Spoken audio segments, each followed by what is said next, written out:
அனைவருக்கும் வணக்கம். என் லைஃப்பில் இந்த மாதிரி ஒரு பெயின்ஃபுல்லான ஒரு சுச்சுவேஷனை நான் ஃபேஸ் பண்ணதே கிடையாது. மனசு முழுக்க வலி வலி மட்டும்தான். இந்த சுற்றுப்பயணத்தில் என்னென்ன மக்கள் பார்க்க வராங்க, அதுக்கு ஒரே ஒரு காரணம் தான், அவங்க என் மேலே வச்சிருக்கிற அன்பும் பாசம். அந்த அன்புக்கும் பாசத்துக்கும் நான் எப்பவும் கடமைப்பட்டிருக்கிறேன்.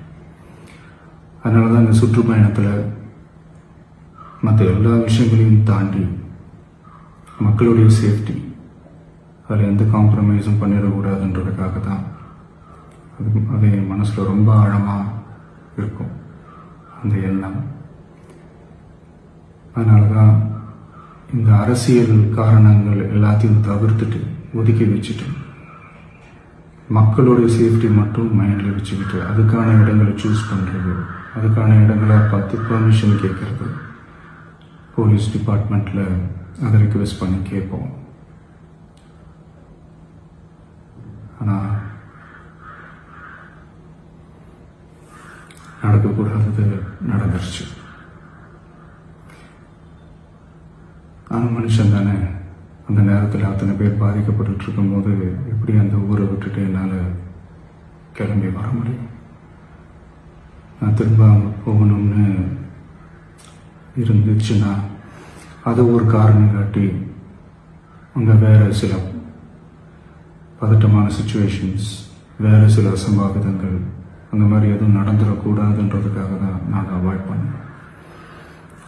இந்த நேரத்தில் சொந்தங்களை இழந்து தவிக்கிற இத்தனை குடும்பங்களுக்கும் என்னுடைய ஆழ்ந்த இரங்கலை தெரிவிச்சுக்கிறேன். எனக்கு தெரியும், என்ன சொன்னாலும் இது ஈடையாகாதுன்னு எனக்கு தெரியும். ஹாஸ்பிட்டலில் ட்ரீட் பண்ணிகிட்ருக்கிற எல்லாருமே சீக்கிரமாக க்யூர் ஆகி வரணுன்றதை இந்த நேரத்தில் நான் வேண்டிக்கிறேன். கூடிய சீக்கிரமே உங்கள் எல்லாரையும் நான் சந்திக்கிறேன். இந்த நேரத்தில் எங்களுடைய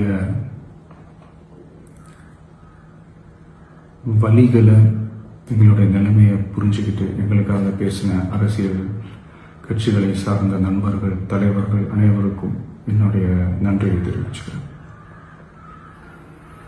கிட்டத்தட்ட ஒரு 5 மாவட்டத்துக்கு பிரச்சாரத்துக்கு போனோம். இந்த மாதிரி எதுவுமே நடக்கல. ஆனால் கரூரில் மட்டும் ஏன் எப்படி நடக்குது, எப்படி நடக்குது? மக்களுக்கு எல்லா உண்மையும் தெரியும்.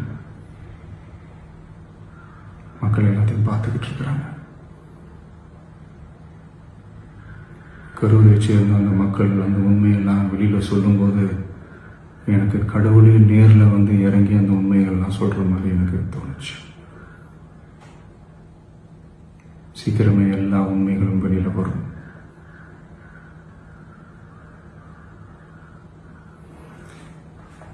எங்களுக்கு தரப்பட்ட இடத்துல நாங்கள் போய் அந்த ஸ்பாட்டில் நின்று நாங்கள் பேசிட்டோம். அதை தாண்டி எந்த தவறும் எங்கள் சைடில் நாங்கள் எதுவுமே செய்யலை. பட் இருந்தாலும் எங்கள் கட்சியை சேர்ந்த நிர்வாகிகள், தோழர்கள் மேலே எஃப்ஐஆர், அது மட்டும் இல்லை சோஷியல் மீடியாவை சேர்ந்த நண்பர்கள், தோழர்கள், அவங்க மேலே எஃப்ஐஆர்லாம் போட்டு இப்போ பிடிச்சிக்கிட்டு இருக்கிறாங்க.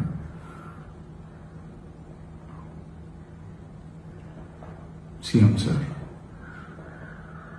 உங்களுக்கு ஏதாவது இந்த பழி வாங்கணும் அப்படின்ற எண்ணம் ஏதாவது இருந்துச்சுன்னா என்ன வேணாலும் பண்ணுங்க.